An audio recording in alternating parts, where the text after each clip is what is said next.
what he said was, he said, oh, you should never marry a black woman. He said, they're fun to date. They're fun to, I don't even want to say what he said. He said, they're fun to blah, blah, blah. Why don't you say what he said? He said, it's better with us two. We're better together.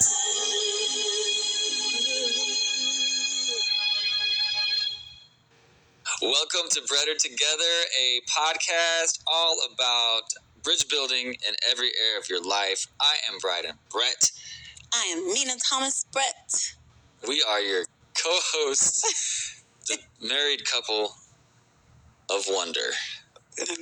Couple of wonder. We'll get that. Yeah, I didn't like that at all. We are your co-hosts, and we'll be walking through all manner of bridge building topics throughout this podcast. Yeah. So should be fun. Yeah, we're excited. Today it's episode 3. Episode 3. Third episode in, and we're gonna be tackling some great issues. Today it's all about mixed race relationship myths.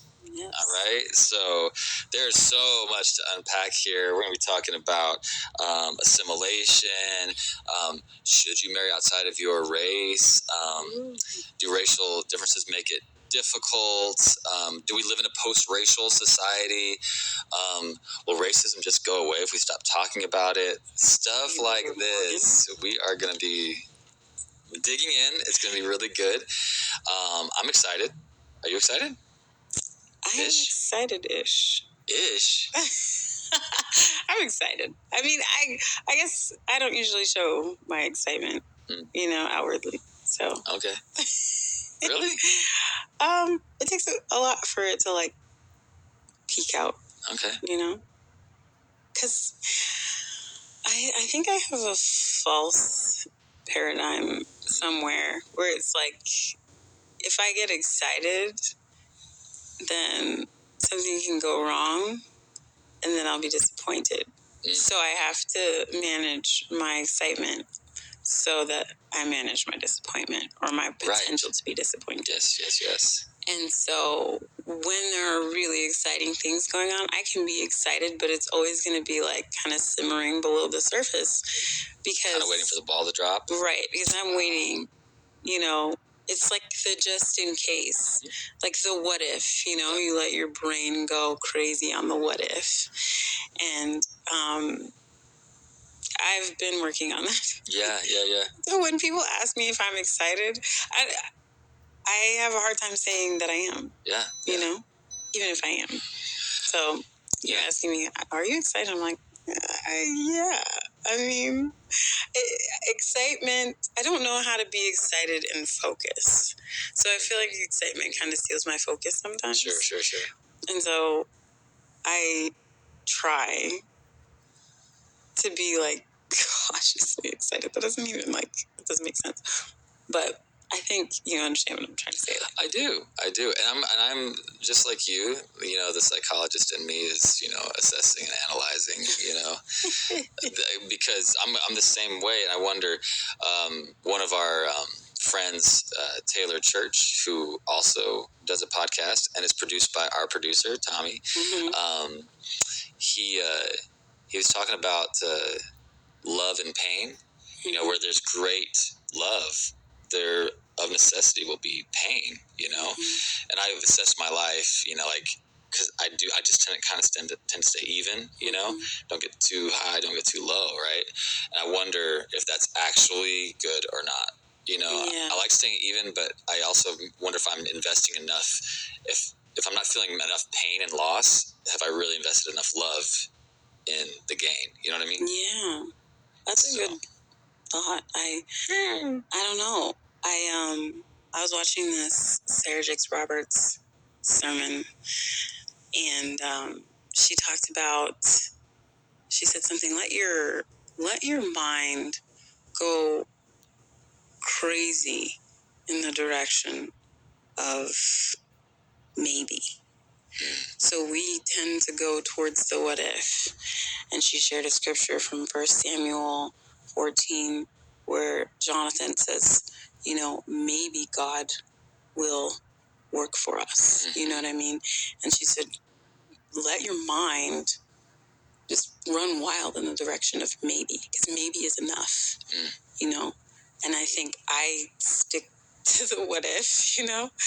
And I really want to learn to go towards maybe God. Yeah. You know? Yeah. Feels like a dream, feels like magic. Now I believe I can. Yeah. You know? Yeah. I hear you. Wow, so there we go. This is a great podcast episode. Like, we're right on topic. That's the thing about us is, like, Mina always says, like, she can make a salt shaker deep. You know, like, we'll be sitting there at, at a restaurant, like, what about this? Oh, you're the light of the world. The salt has lost its savor.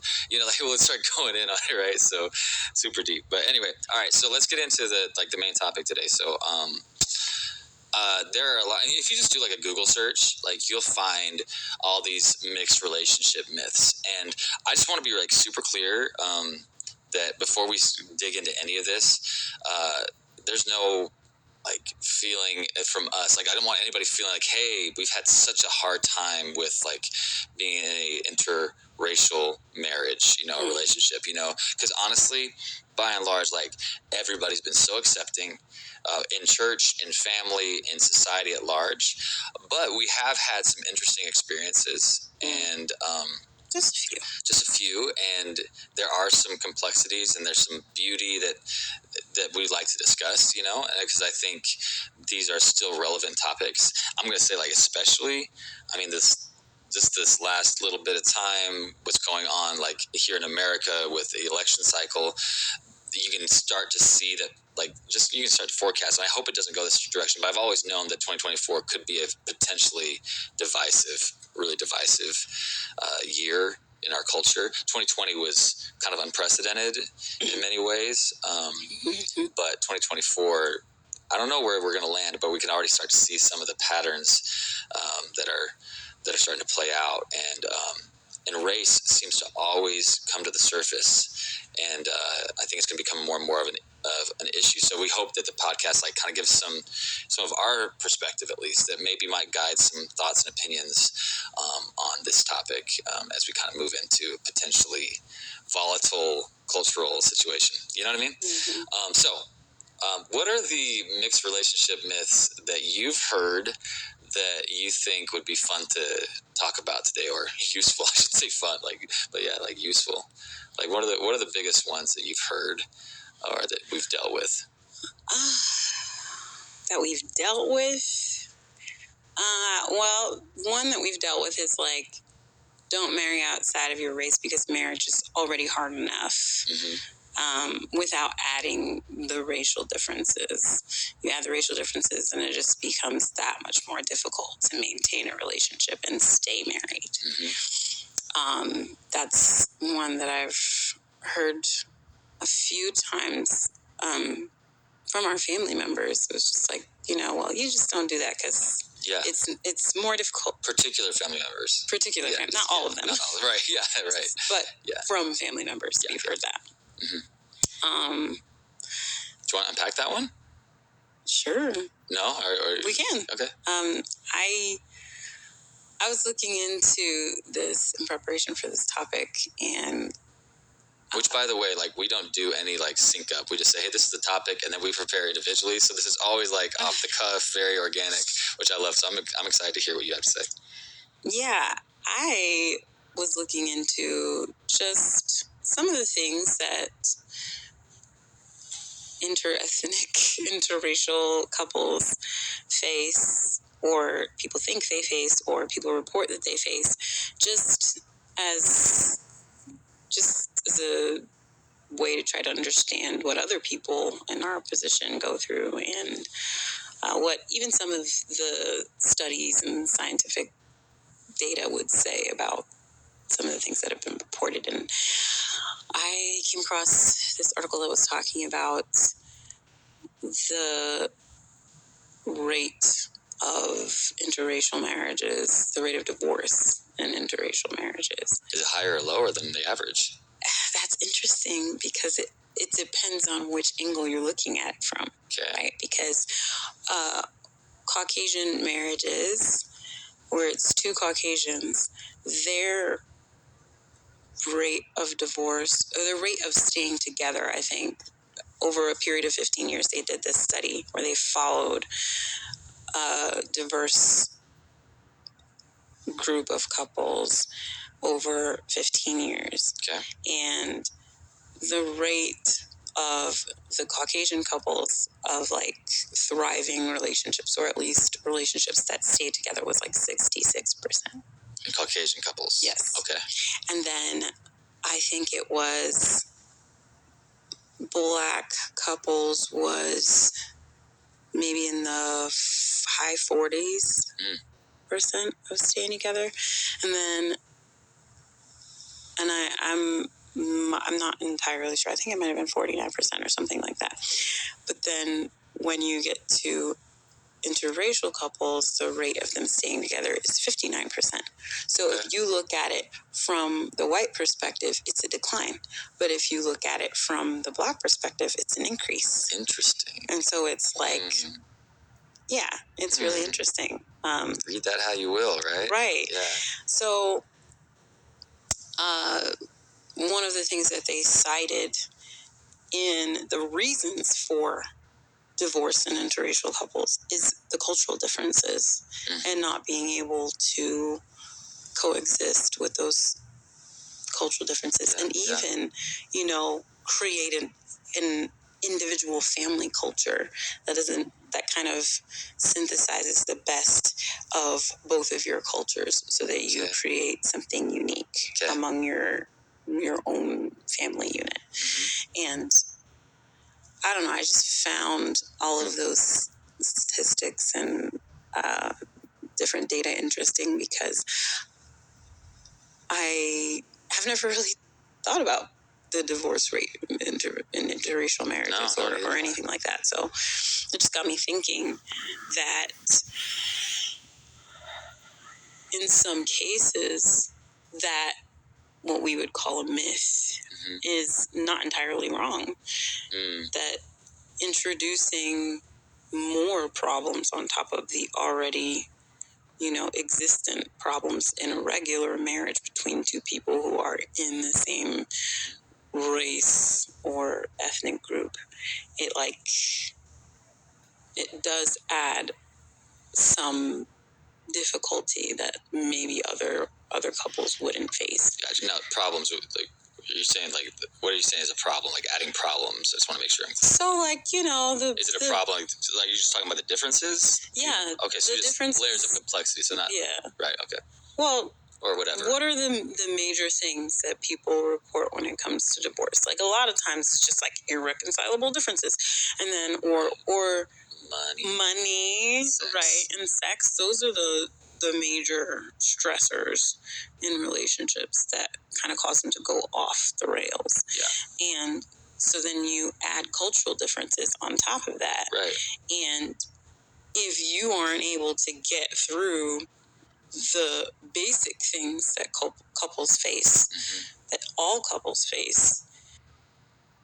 If you're seeing this video, it's your sign that you have a message inside you that is meant to reach a whole bunch of people. And my guess is that the basic things that couples face, that all couples face, then adding cultural differences and misunderstanding each other's cultures and, you know, all of those things, that can really complicate it even more. Right. So I can understand why people would say that. Yeah. But for us, it's been... Yeah. Well, don't you think, like, on that, it's mostly about perspective? Because, right. Well, like, that's like everything. Right. But it's because for us, you can view the differences as a problem, as complexity, or you can view the differences as beauty. And and for us, like our, I think episode 2, you know, we're talking about the concept of unity, right? And the difference between agreement and alignment, right? And having the expectation of diversity, that God created diversity, and that it's a beautiful thing. And so if we go into relationships expecting people to be the same as us, then that's a real problem. But if you go into it expecting to receive and to give and to grow together and develop a culture together and to take the beautiful things of your cultures and then disregard the non-essential or non-beautiful things, that it can be really beautiful. So if you have that perspective, I think, then for us, it's just beautiful. Like, I love it. I told you, like, last time, like, one of our episodes, like, I never thought I would marry a Caucasian woman. I just had that inner knowing from the time I was a young kid. And I just think there's something within my spirit or my makeup that makes it so that I love the intrigue of learning about you. Because, like, I could take a lot of things for granted, if I was married to a white woman, right, or a Caucasian woman. That hey, you're just going to automatically, be the same as me because you look the same as me. But, right, but that is such a myth. Right. Like, even like that myth of sameness is what gets a lot of people in trouble. Yes. Because it's like, well, if you're the same denomination as me, if you're the same color as me, if you're the same whatever, then we don't have to talk about the things that other people might have to talk about. We can just take for granted many, many things. And then we get into a relationship and we realize, we aren't the same at all. Yep. There's no two people that is exactly alike. You got different experiences, different family cultures, regardless of if you come from the same denomination. You have different ways that you approach God, different things that were modeled to you in your home growing up. So you're going to, approach God different. You're going to have a different perspective of him. You're going to see him different. You're going to see yourself different than that person sees themselves. Yes. And all of that is going to play into the relationship. And if you take that for granted, a lot of times it blows up in your face. Yes. So that myth of sameness is very destructive, thinking that you can just look at someone and assume that you have the same exact ideas about everything, or that you ever will. Right. If you're in a couple with someone, like if you're in a relationship with someone and they, have different opinions but never express them, you can just assume that, well, we think the same thing. Right. So you start unpacking that stuff. Right. And we don't always like what we find. Right. This is so helpful. Like, I think this is a really core thing in any relationship. If we have that understanding, what you're saying is really big, because I could have married a Caucasian woman from the Church of Jesus Christ of Latter-day Saints from Missouri who liked basketball and played college basketball and had all those things line up.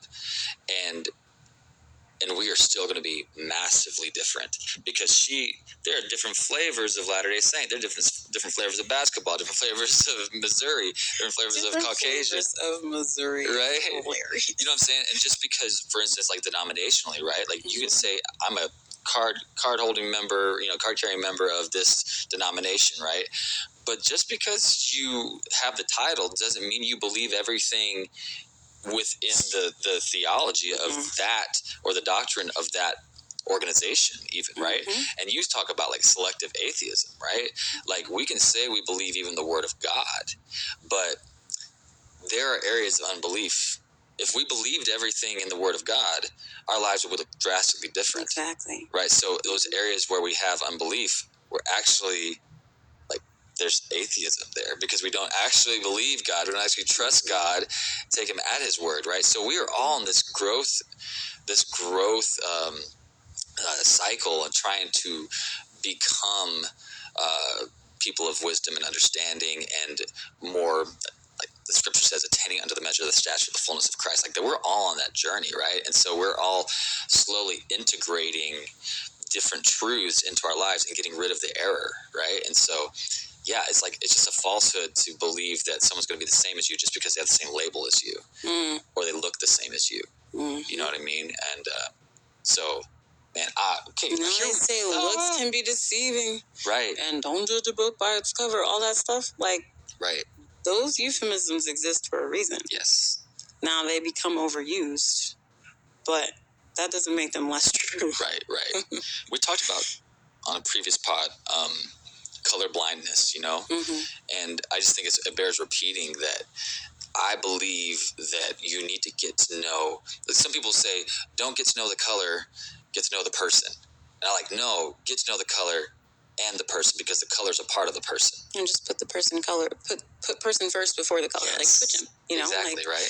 Because, there are things, and maybe it's not even color related, because I was talking to one of my brothers about how it really is cultural differences, because Black people in Utah are not like Black people in New York, and people literally just expect that. You know what I mean? Like, but even we're gonna relate because we both have the same skin color, and then we start talking, and we're like, well, we don't have the same experiences at all. Right. You know what I mean? But then you might be a Black person from Utah and a Black person from New York, and they do really resonate, right? Yeah, for sure. Like, that happens, but in general, right, is what you're saying. Oh, right? yeah. Yeah. Like Micah and Kaja. Right. Your brother. Oh, my brother and his girlfriend. Yeah. Yeah. He's from New York, she's from Utah, and they really resonate. They work. Yeah. So it's just like, I think assumption is just such an enemy. Yeah, this is super interesting, and let me see if I can pull it up here. I had a quote that I thought was really good, just talking about labels. The quote was that the enemy rejoices in labels because they divide us and restrict the way we think about ourselves and each other. How sad it is when we honor labels more than we honor each other. Labels can lead to judging and animosity. Any abuse or prejudice toward another because of nationality, race, sexual orientation, gender, educational degrees, culture, or other significant identifiers is offensive to our Maker. That was Russell M. Nelson, who I like. He's a good guy. But labels are also important, right? Like, you go to the garden, right? And so here's Adam naming all the animals. So we categorize as humans naturally. So it's not a bad thing, but it's a strength overextended. And we so often will engage in lazy stereotyping. Yeah. And it's so easy just because you look a certain way, and I know you're from New York, I expect certain things, and I will admit I've had to overcome my own prejudices. I've been working on that. I every once in a while, I'm like, oh my gosh, I didn't realize I had that internal bias, and it's still there. And like, okay, I'm like, Lord, help me reconstruct my belief system so that I see creation the way you see it, Yeah. So anyway, my mind's popping off on a lot of things. All right, so first of all, let's talk about assimilation versus segregation versus integration. Real quick. And these are kind of like big Asians, but I think it plays into this conversation about racial myths.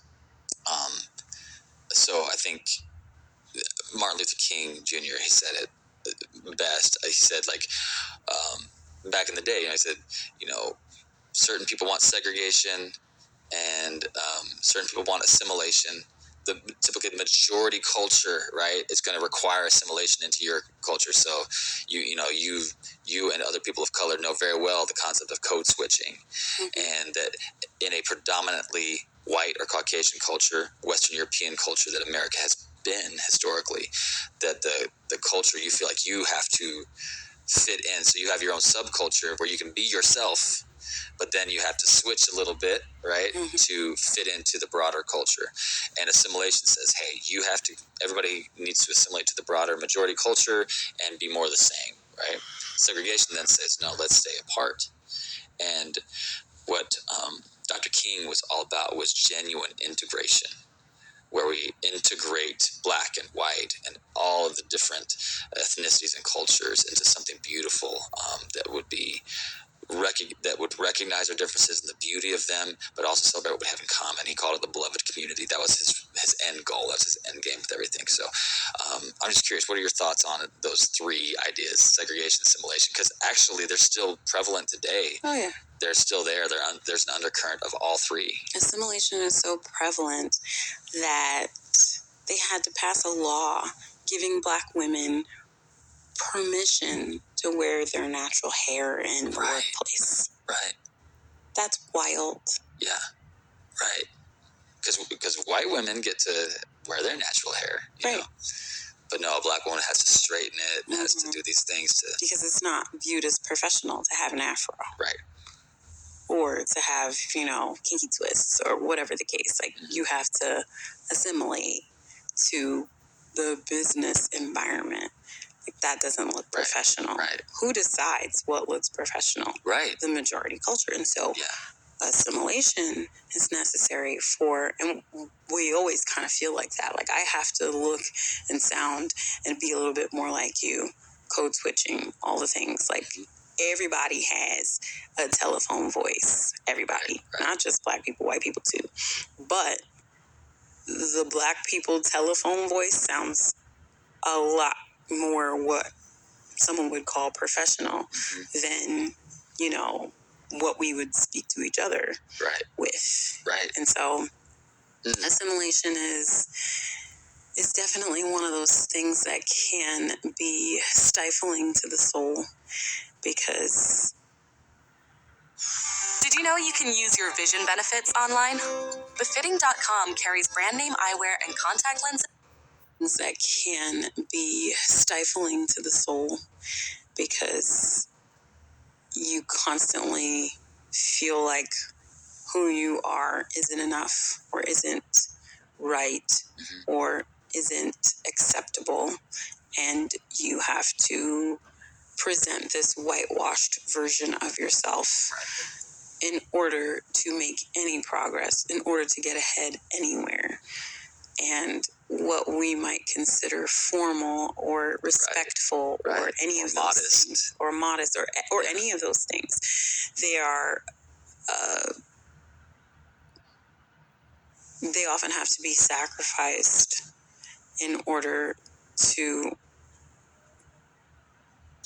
climb any kind of social ladder or corporate ladder or anything like that. In order to advance, assimilation seems to be necessary. And there's a lot that there's a lot of places that you can go from there, you know.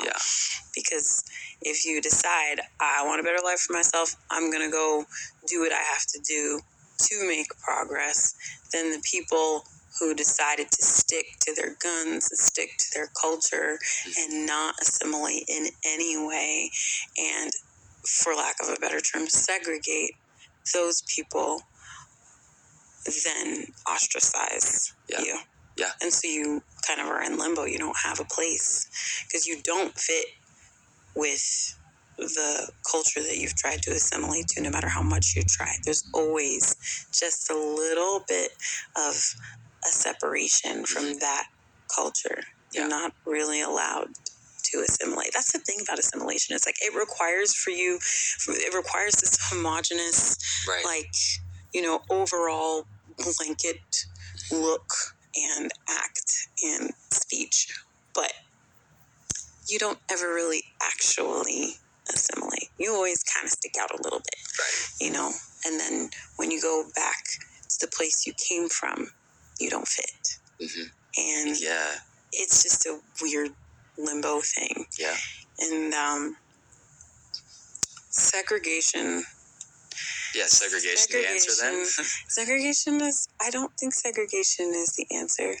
And so a lot of people have thought that is the answer over time. We've tried it. You know, assimilation is always, that's been like, you know, frankly, that's like a lot of the things that have been done in the name of religion or of cultural or racial conquest, you know, genocide. You look at all the dictators and everything, it was mostly in the name of assimilation or eradication, like, because their group, their race, their culture, whatever, was superior, right? Inherently superior than others, right? So much damage has been done in the name of assimilation that the natural, very natural, when I say natural, like the fleshly response, in my opinion, is to polarize, say, well, then let's segregate. Right. Let's be exclusive and isolate. There's an argument for segregation, right? Because there is a togetherness that comes about when you have to work together with the people that look like you. There is a strength that comes from, you know, bearing each other up and helping each other. And, oh, this person's got to, you know, get their business off the ground. Let's help them. They, you know, all of the business pours into, you know, that specific person's endeavors and help to make them successful. They in turn will help to make someone else successful. And it's great. And to a degree, at least back in the day, it worked very well. You have those communities like Black Wall Street and and other communities that were beautiful, and they were very prosperous. I forget what's the one that it took like several rotations for $1 to even make it out of the neighborhood. Because they were because they were so like good at supporting each other. I don't know specific, but I think there are actually some multiple examples of that. There are multiple examples, but there's one I have in my head that I can't think of right now. I can't think of the name. But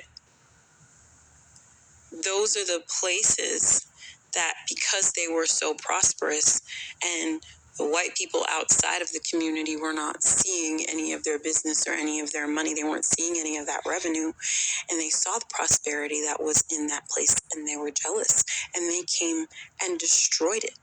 Utterly destroyed it. Murdered thousands. I didn't know about this until 2020. These places down. And it's like, it was like 5 hours away from where we were living in Missouri. Like, this is in Oklahoma. This is crazy. And so it's just like, I think one of the logical reasons for integration is like, well, if we all got the same stuff, then your crazy tail won't be burning it down. Maybe if we're all using the same facilities, they'll be a little bit more equal. You know what I'm saying? Because separate but equal was also a myth. You know, like, obviously it wasn't equal. You could look at stuff, just the naked eye would tell you that it wasn't equal. And so I think that's one of the best arguments for integration is just equality of materials. You know, and like maintenance of materials. Because if, you know, the clear folks are using the same stuff as the color folks, then maybe that stuff will be maintained better. And I think that's one of the great arguments for integration. But there's so many like lakes, you know, that used to be towns. Where they'd take these lakes and these neighborhoods that were thriving places that Black people lived, and they would raise them. They would relocate the Black people. They'd raise them to the ground and just fill them with water, and then create this whole narrative where it was like, oh, a great place for families to come in the summertime and have a lake day and all this crap. And it was stuff that they had taken from prosperous Black people. And so it's just like, it doesn't really pay us to be separate. It doesn't, and I'm not saying us as Black people, but like humans. It doesn't, it doesn't benefit us to be separate. Because if we're together, then we will understand each other's importance and not try to lord it over, you know, someone that we feel is inferior. And if we train our children in that way, like we are the same, then ideally, gradually, society will come to the same mind that we are all just humans. And mind is the key. I think it was last episode on unity. It really is about the paradigm, the belief system, the mind. Because everything you're talking about stems, all the goals, policies, procedures, purposes, functions, limits and controls, all the things are dictated by, at the very top, by what you believe. You don't do anything that you don't believe. And so changing that fundamental mindset level is really where you're going to see growth.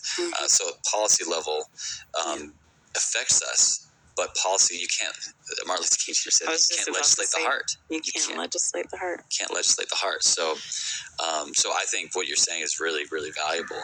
There is I am all about segregation in the sense of honoring your community and coming together on those things you have in common.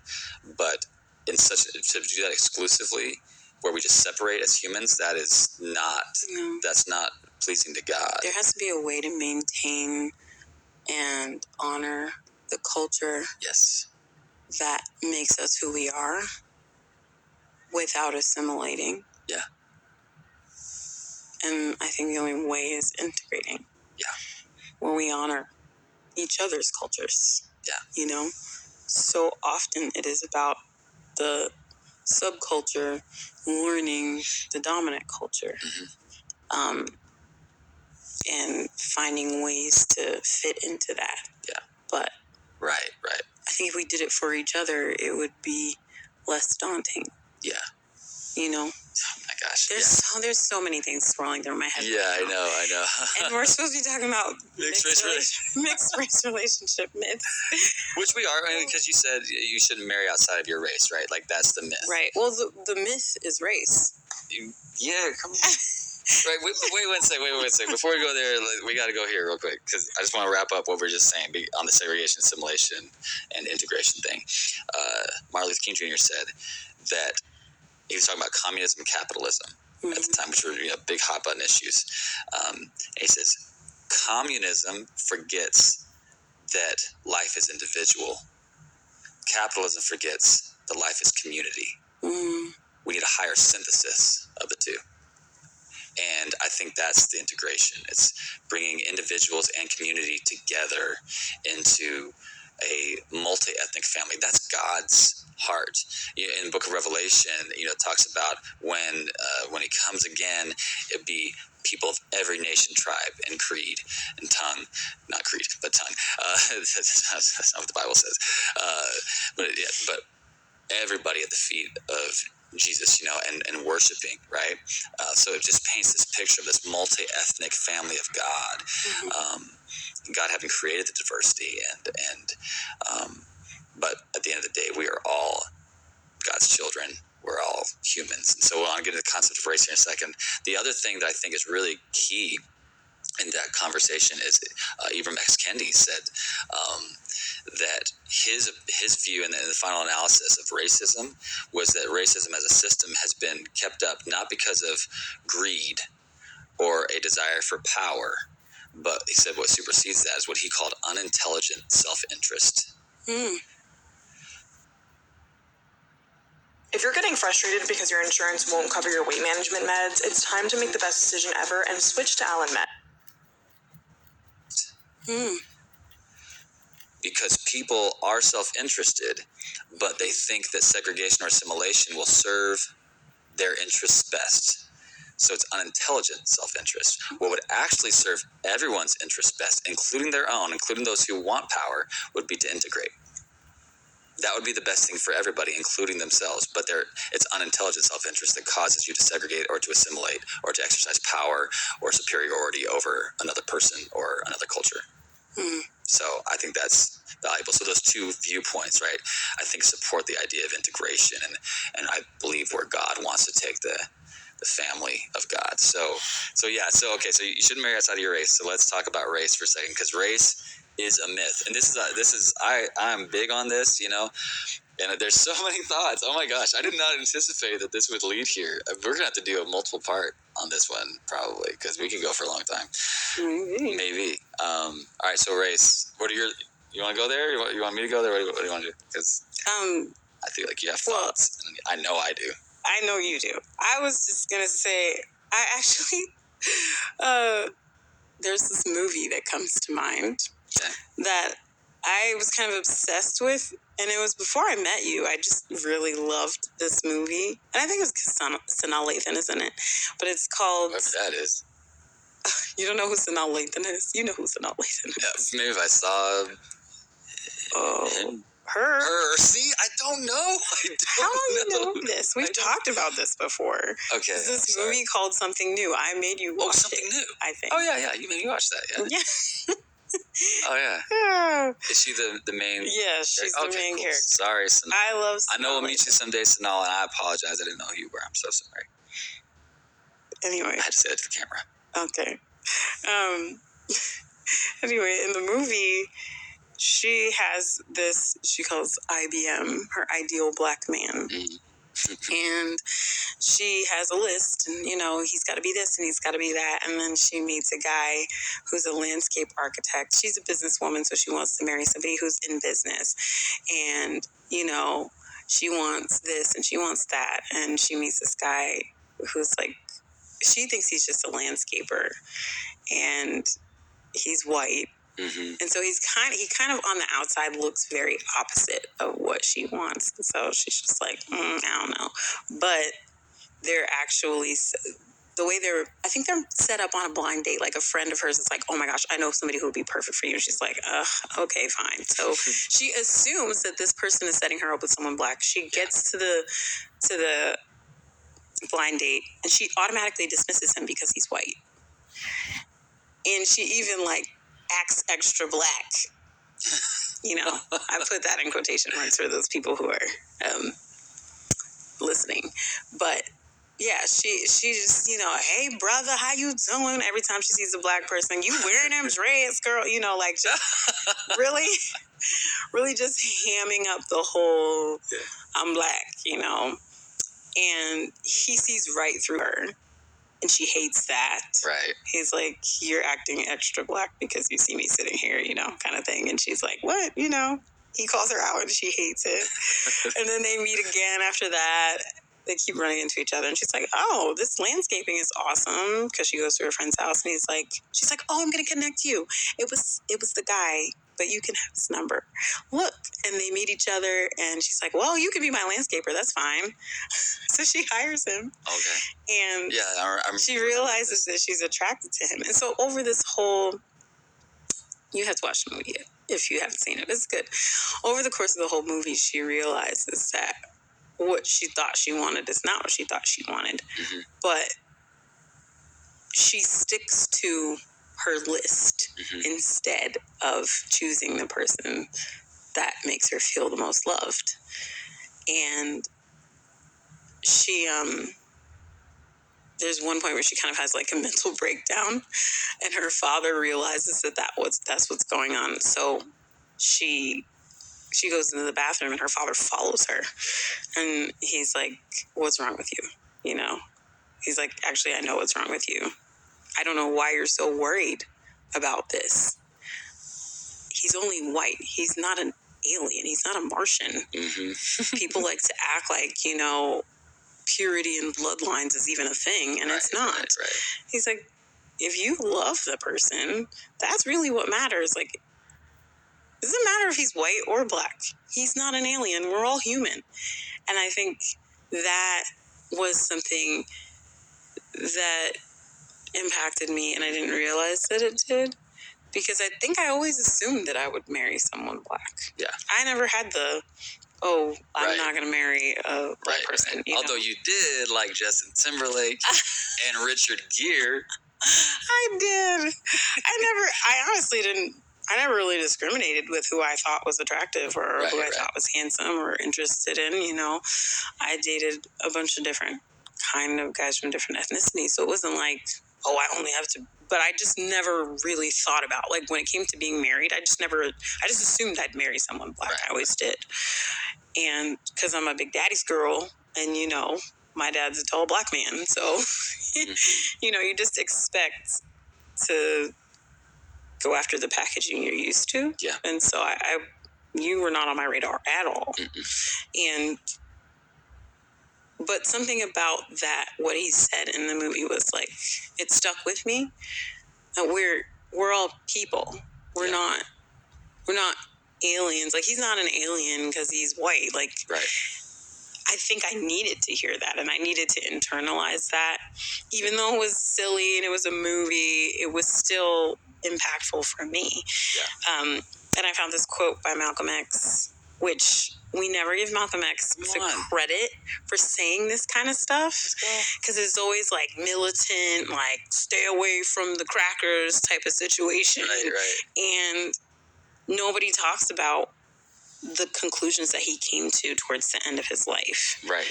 And it was probably why his life was ended, was because he came to these conclusions after he did his pilgrimage to Mecca and all the different things. Like, he came back with such a different perspective on life and on people that it was revolutionary in a whole different way than what he had been on before he left. Yeah. And nobody talks about that stuff. Like, anyway. Yeah, it was dangerous for many reasons. It was more dangerous than his segregationist ideas, for sure. Yeah, that's super interesting. Oh, well, okay, so I'm going to read the quote. Read the quote. But I gotta say, I'm proud of us. Dr. King, Ibram X. Kendi, Russell Nelson, Malcolm X, all on the same podcast. Like, honestly, though, I feel like truth is truth, wherever it comes from. And, you know, like some people might, like, put me on blast for, you know, like in the conservative community might put me on blast for quoting Ibram X. Kendi, right? Because he's, you know, how to be an anti-racist and everything. And for them, he might represent woke idealism, you know? And then others might put you on blast for, you know, quoting a Latter-day Saint, you know, prophet. And then others will say, oh, no, Malcolm X or Dr. You know what I'm saying? Like, most people love Dr. King, but, you know, he's one, you know, whatever away from being canceled. You know what I mean? Like, you know, just their thing. You know, I'm just saying, like, I just feel like it's really important to be able to learn upward, downward, and sideways. And I'm grateful that you're bringing Malcolm X into the conversation. So that's all. I'm done with that. I was just going to read the quote. When you are dealing with humanity as a family, there's no question of integration or intermarriage. It's just one human being marrying another human being, or one human being living around and with another human being. I love the first part of that. When you're dealing with humanity as a family, there's no question of integration. Yes. If we're a family, then integration is not necessary. Yeah. We don't even have to think about it. Yeah. And then Dr. King said, this is not a true problem since individuals marry, not races. Boom. So it's just like, I'm not marrying your race. I'm not marrying your skin color. Yes, your culture is absolutely important to the overall culture of the family we will create. But if I already look at you as family, then whether we're in a relationship, like an intimate relationship or not, then The Online Energy Medicine Training is a profound online program through which you can learn shamanism and energy medicine and become a certified practitioner. it cancels out the need for integration. Yeah. It's not needed. Yeah. You don't have to do all the work of, you know what I mean? Because I already look at you as my brother or my sister, or, you know what I mean? Like, if that's our zero, Yes. then it really is only up from there. Yeah. Okay. That's the paradigm. That's the paradigm I believe to operate from. Yeah. And I'm going to make an executive decision on this episode because we're into one myth, right? So this is becoming like a series maybe or something, because we're really talking about one particular thing. And so I feel like to honor everybody's time on, we don't want to go 5 hours on this, right? So we should probably, you know, part 3 or part 2 and part whatever. But this idea of you shouldn't marry outside of your race has led to some really rich conversation. And I really resonate with Dr. King and Malcolm X, what they had to say about that. And I do believe that that's where it stands. And so I have a couple things to add to that part of the conversation. So number one, prior to marrying you, when I was dating you, I had the most negative experience I had with overt prejudice and racism. And it was an old friend of our family, who I love, and he's a great guy. But we were talking, and I told him that we had met in Germany, and I was seeing somebody, and somehow it came up that you're African American, and he just got really different about it and got really serious, and I thought he was joking, but he said, you got serious and you thought he was joking? I thought he was joking. It could be, you know, like, okay, because what he said was, he said, oh, you should never marry a black woman. He said, they're fun to date.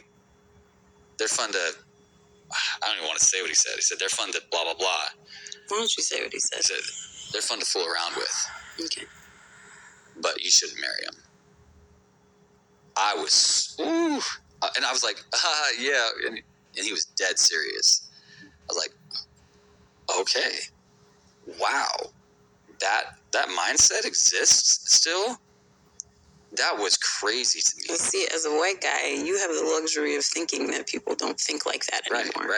Right? You never have to feel the spiritual shift in a room when someone is racist and they don't say it, but you can feel it. Yeah.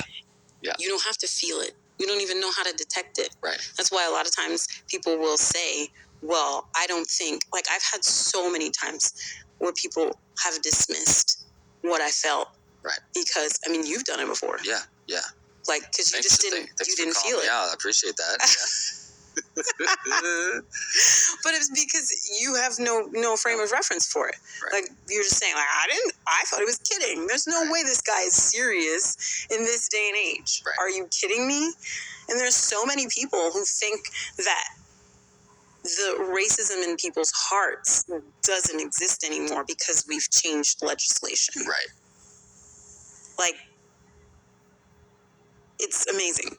Yeah. Especially how many Caucasian people just think it doesn't exist. Right. And they will dismiss it. They'll dismiss you if you say it does because they've never seen it. That doesn't make any sense. How would you ever see it? Right. I had to have that conversation with someone, and I was telling them about like an experience that I had. And they go, well, why would you ever? Mm-hmm. In what situation would you have the opportunity? Right. This person was like you, blonde hair, blue eye.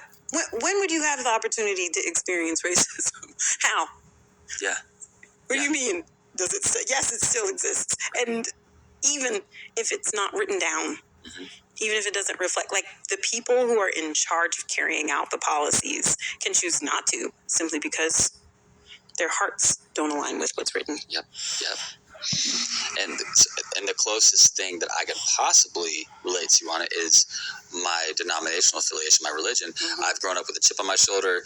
As a Latter-day Saint, we're not part of the Christian club, and so I've dealt with that my entire life, and so I've felt that. But the big difference is people don't need to know that I'm Latter-day Saint. Nope. It's not my skin color. You never have to know.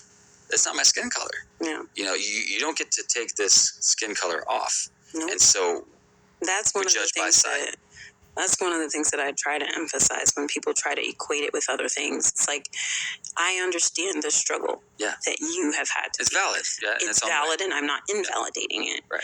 What I'm trying to say is that you don't really understand what this is like, because I wake up with this, I go to bed with this, I can't scrub it off, I can't change it unless, and even if I tried to erase it, it's in my everything. Like there's no way to erase that. Yeah. And if I try, I'm not being true to myself. Yeah. So it's like, it's not really the same as you going into a room and nobody being able to detect. If you don't change your appearance, if you don't wear a name tag, nobody's gonna know.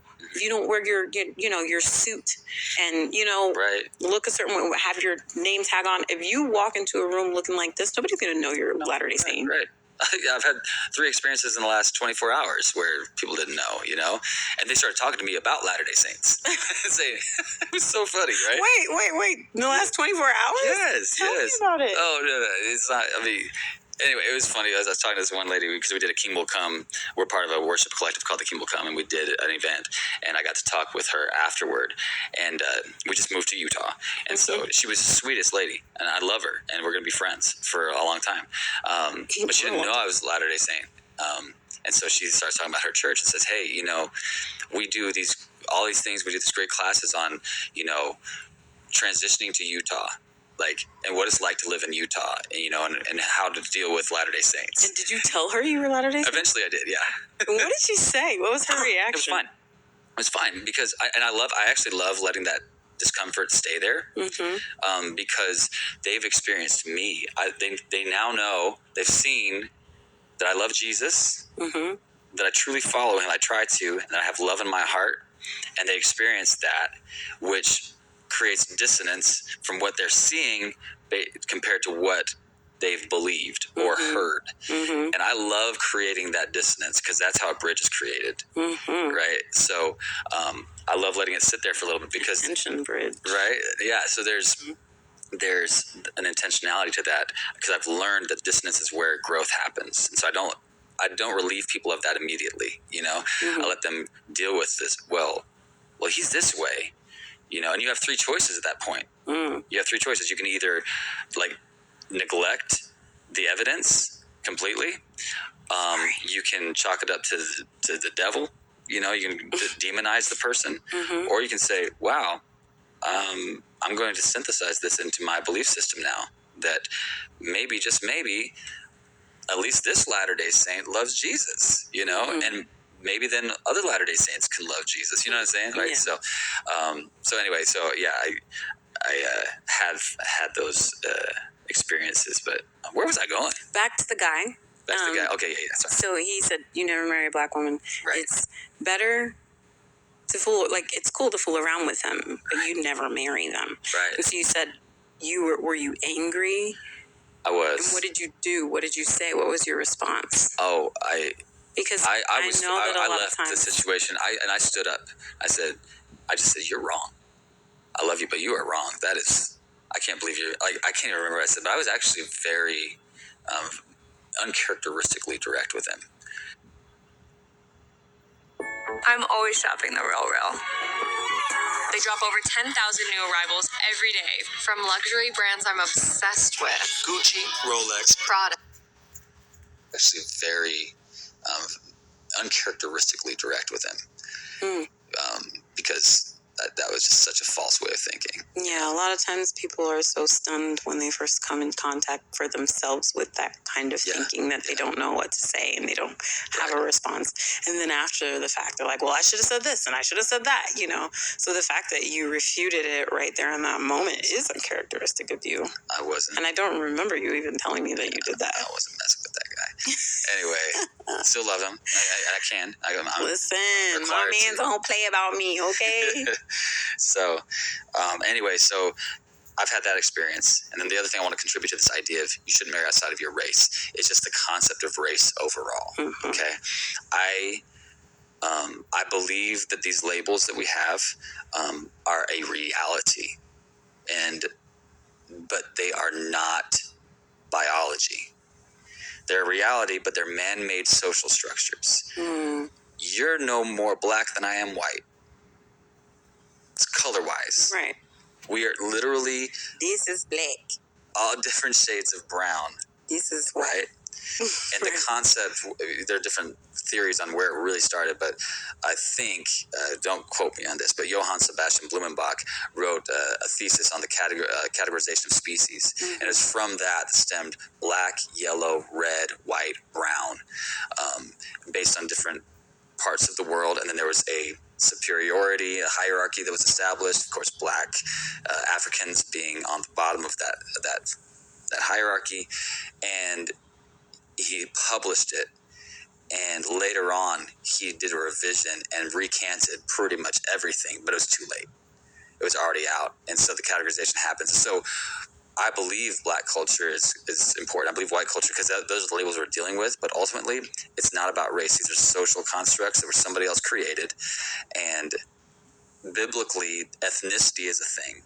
Is ethnicity and, you know, tribe, but even tribalism, right? But ethnicity is a thing.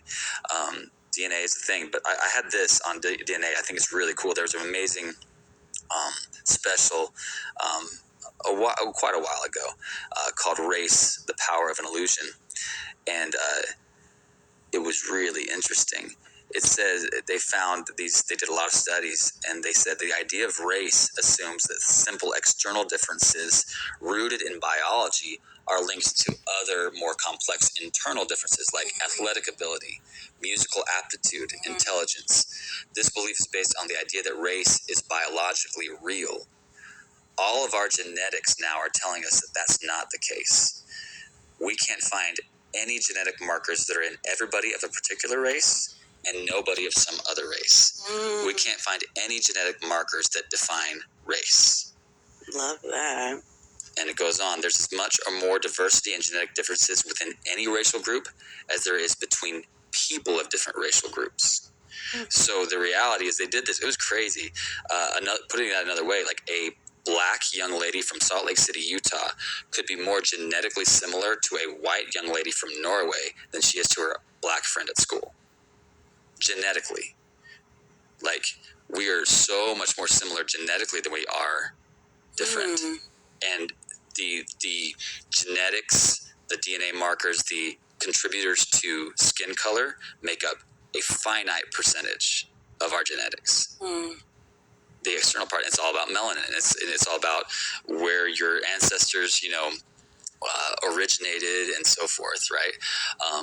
And it's one of God's beautiful ways of protecting us from the sun. You know what I mean? Like, because those cultures that started off closer to the equator are going to be darker skinned because they're more exposed to the sun, so the melanin develops, et cetera, right? And so I don't believe there's any ideal or superior color. I believe they're all part of the Lord's color palette. And race is just not biologically real. So for me, when to talk white and black, I realize it's the reality we're dealing with, but it's not the ideal. And so you're not outside of my race. No. There's only one race, the human race. And in God's view, I believe he starts first with the identity of us as God's children. And then if you are a believer in Christ, you're a disciple of Christ. And those two identities lead. So we start with the premise that we are all family first. We're all family. And then within the body of Christ, if you're a disciple of Christ, then you're part of the body of Christ. And then from there, let's have all of our subcultures and let's bring all those beautiful differences into this beautiful potluck. Let's do that.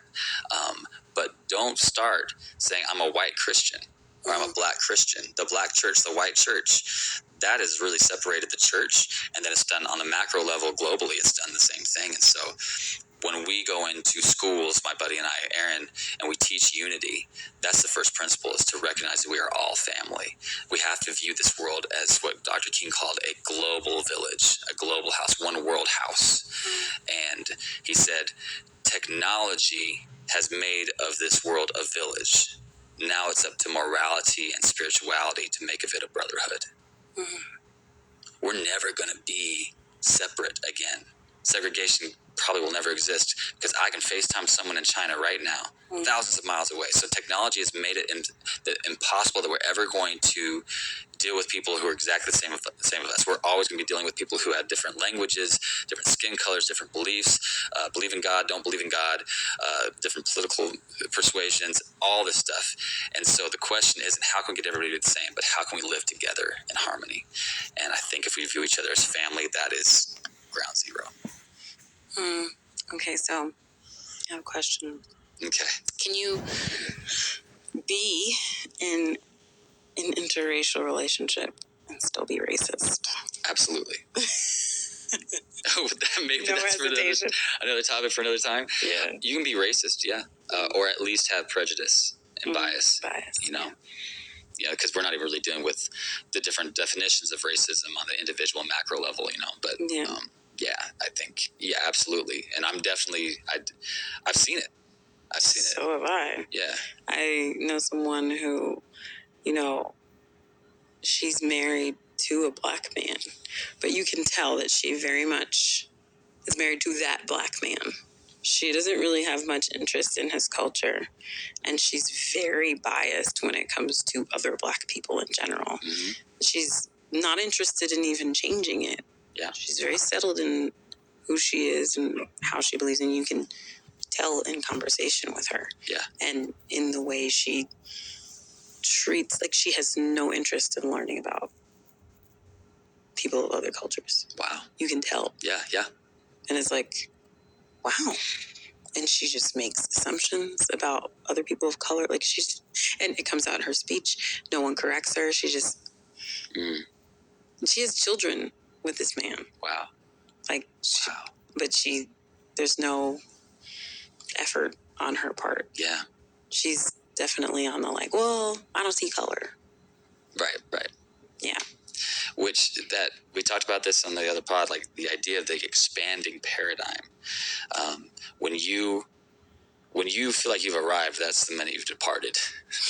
You know what I mean? But people will say that's another, I guess, myth. It's like, well, I'm not. It's the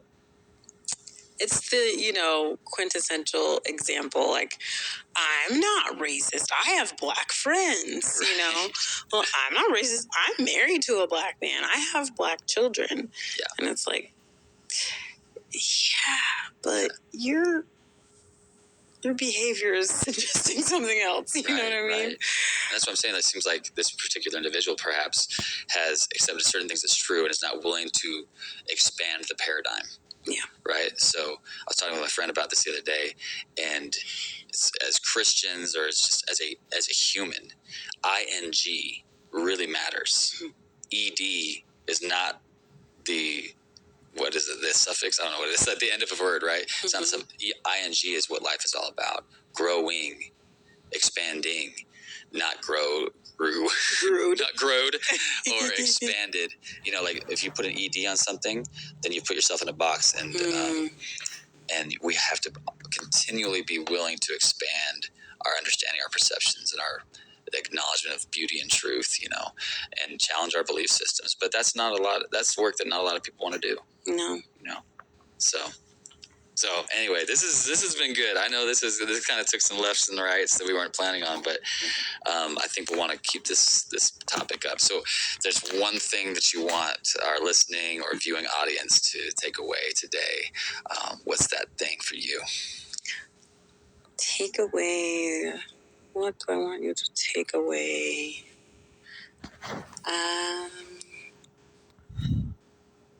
Well,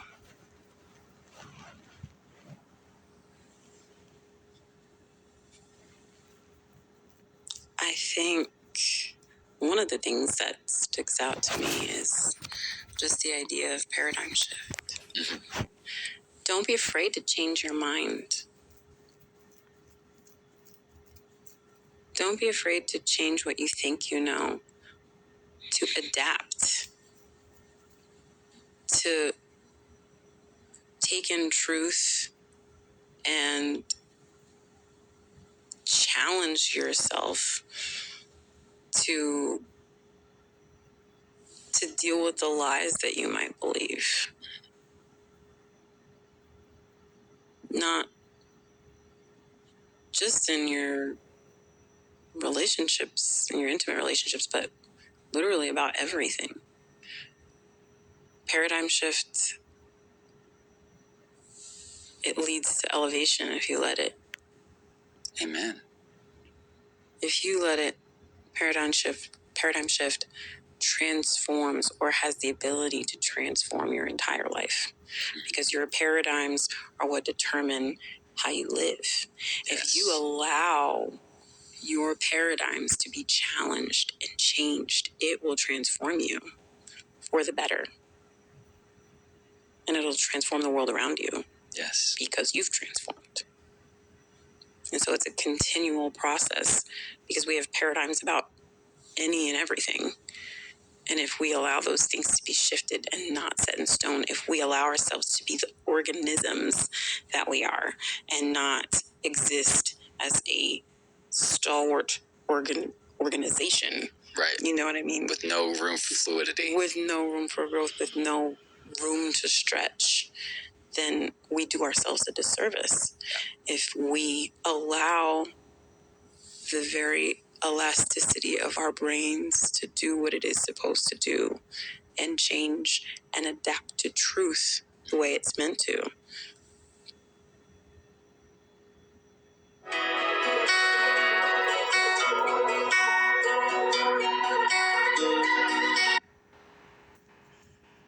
It'll transform our entire lives. It'll transform everything about us, specifically the way we see ourselves, and then the way we see the world. Yes. Yeah. Come on, babe. I love that. That's perfectly aligned with what I would say as well. The big takeaway for me that I would share with anybody is that the lens you view things through changes everything. Your paradigms really do matter. And when we choose to put people in boxes based on height or skin color or weight or other external factors, we rob ourselves of the opportunity to get to know them for who they truly are. Mm-hmm. And I believe this racism is real, but it's a paradigm, it's a heart set that can be changed, and we can overcome it individually. And if we can overcome it individually, then we can overcome it systemically. Mm-hmm. It doesn't exist. It's built into systems, but humans build systems. Mm-hmm. And so we have the opportunity as we transform individually to then go into these systems and change them for the betterment of all humanity. And I believe every person is an individual of value. They're worth knowing, they're worth loving, they're worth respecting. And I honor your skin color. And I know you honor mine as well. And I honor everything about you, including that. And if we change our lens to view each other as family and start from that premise, I believe that that can have ultimately a global impact. But it does have to start from the inside out. Yeah. So, yeah. Yeah. Good one. Okay.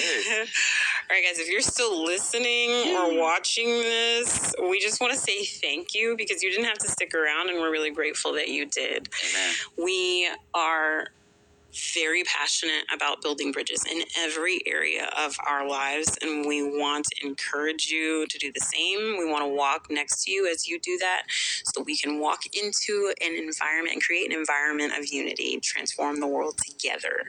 That's what bridge building is all about. We dare not leave you without a smile on your face. So what you got for us, babe? Oh, well, actually, it's kind of crazy because I found out my best friend is a ghost.